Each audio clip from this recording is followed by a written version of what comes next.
வணக்கம். இன்றைக்கி நம்ம பார்க்க போகிற சமையல் ஒரு அருமையான அரைச்சி விட்டு மட்டன் எலும்பு சூப் எப்படி செய்யலாங்கிறத பார்க்கலாம். சளி பிரச்சனை இருக்கும்போது இது மாதிரி சூப் வச்சு கொடுங்க, நல்லா கேட்கும். சாதத்துலேயும் போட்டு ஊற்றி பிசைஞ்சு சாப்பிட்றதுக்கு அட்டகாசமாக இருக்கும். வாங்க இந்த அருமையான அரைச்சி விட்டு மட்டன் சூப் எப்படி செய்யலாங்கிறத பார்க்கலாம். இப்போ ஒரு பேன் எடுத்துக்கலாம். தேவையான அளவுக்கு நல்லெண்ணெய் சேர்த்துக்கலாம். எண்ணெய் சூடானதும் அரை டேபிள் ஸ்பூன் சோம்பு, அரை டேபிள் ஸ்பூன் மிளகு, அரை டேபிள் ஸ்பூன் சீரகம், அரை டேபிள் ஸ்பூன் வர கொத்தமல்லி, இது எல்லாத்தையும் சேர்த்துக்கலாம். இப்போ இது எல்லாமே பொரிய ஆரம்பிக்குது. 4 பல் பூண்டு சேர்த்துக்கலாம்.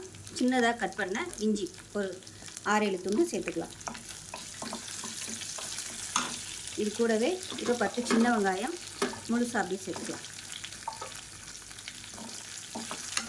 எல்லாமே நல்லா வதங்கிருச்சு, நல்ல ஃப்ளேவர் வருது. கருது விட்டுறக்கூடாது. இது அமர்த்திடலாம். அமர்த்திட்டு மிக்ஸி ஜாரை சேர்த்துட்டு நல்லா ஆற விட்டுட்டு நல்லா பேஸ்ட் பண்ணி எடுத்துக்கலாம். இப்போ ஒரு குக்கர் எடுத்துக்கலாம். கொஞ்சமாக எண்ணெய் விட்டுக்கலாம்.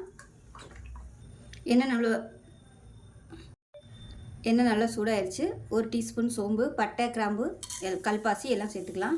இப்போ இதெல்லாம் பொரிய ஆரம்பிக்கவும் புதினா இலையும் கொஞ்சம் கருவேப்பிலை இலையும் சேர்த்துக்கலாம். 2 வரமிளகாய் சேர்த்துக்கலாம். ஒரு கைப்பிடி அளவுக்கு பெரிய வெங்காயம் பொடியாக கட் பண்ணி வச்சுருக்கேன், அதை சேர்த்துக்கலாம். கொஞ்சமாக வெங்காயம் சேர்த்தா போதும். சின்ன வெங்காயம் வந்து அரைச்சிருக்கிறதுனால இந்த அளவுக்கு போதும். வெங்காயம் லேசாக கண்ணாடி பதம் வதங்கினதும் ஒரு 3 பச்சை மிளகாய் 2ஆக கீறிட்டு சேர்த்துக்கலாம். மீடியம் சைஸாக 2 தக்காளி கட் பண்ணி வச்சுருக்கேன், அதையும் சேர்த்துக்கலாம்.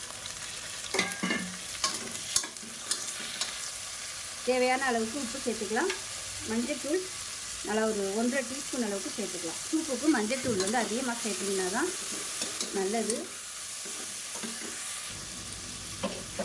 இப்போ ஒரு 1/4 கிலோ அளவுக்கு நெஞ்சிலும் எடுத்து வச்சுட்டு இதை சேர்த்துக்கலாம். சேர்த்துட்டு இதையும் நல்லா வதக்கி விட்டுக்கலாம்.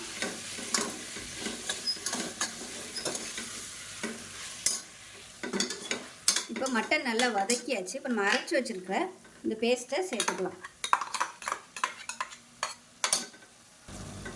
பேஸ்ட்டை சேர்த்து ஒரு 2 நிமிஷம் நல்லா வதக்கி விட்டுக்கலாம். நல்லா வதக்கி விட்டுட்டு ஒரு 1/2 லிட்டர் அளவுக்கு தண்ணி சூடு பண்ணி வச்சுருக்கிறேன், இந்த தண்ணியை சேர்த்துக்கலாம். நம்ம இந்த அளவுக்கு தண்ணி சேர்த்திங்கன்னா தான் நம்ம வந்து நல்லா விசில் விட போகிறோம். கொஞ்சம் வத்தும் கரெக்டாக இருக்கும். இப்போ மிக்சியை அலசிட்டு இந்த தண்ணி கொஞ்சமாக சேர்த்துக்கிறேன். உப்பெல்லாம் கொஞ்சம் அரை உப்பாகவே போட்டுக்கோங்க. வெந்து வந்ததுக்கப்புறமா பத்தலைன்னா சேர்த்துக்கலாம். உப்பு கொஞ்சமாக சேர்த்துக்கலாம். இப்போ பொடியாக நறுக்குனா கொத்தமல்லியில் சேர்த்துக்கலாம். இப்போ குக்கரை மூடி வச்சுட்டு நல்லா ஒரு 7-8 விசில் விட்டுட்டு ஸ்டீம் போனதுக்கப்புறம் பார்க்கலாம். இப்போ விசில் விட்டு ஸ்டீம்லாம் நல்லா இறங்கிருச்சு. எப்படி இருக்குன்னு பார்க்கலாம். இப்போ பாருங்கள், நம்ம எவ்வளோக்கு வச்சோம்னா இப்போ எவ்வளோக்கு குறைஞ்சிருக்குன்னு. சூப்பு அருமையாக ரெடியாகிருச்சு. நீங்கள் சாதத்தில் போட்டு பிசைஞ்சு சாப்பிட்றதுக்கும் சூப்பராக இருக்கும். சாதம் நல்லா கொலைய வச்சு பிசைஞ்சு சாப்பிட்டிங்கன்னா நல்லாயிருக்கும். இது வெறும் சூப்பாக குடிக்கிறதுக்கும் நல்லாயிருக்கும். ஸோ இதே மாதிரியே செஞ்சு பாருங்கள். செஞ்சு பார்த்துட்டு எப்படி வந்துச்சுங்கிறத சொல்லுங்கள். வீடியோ பிடிச்சிச்சின்னா லைக் பண்ணுங்கள், கமெண்ட் பண்ணுங்கள், சேனலை சப்ஸ்கிரைப் பண்ணுங்கள், பக்கத்தில் பெல் பட்டனையும் ப்ரெஸ் பண்ணுங்கள். நன்றி.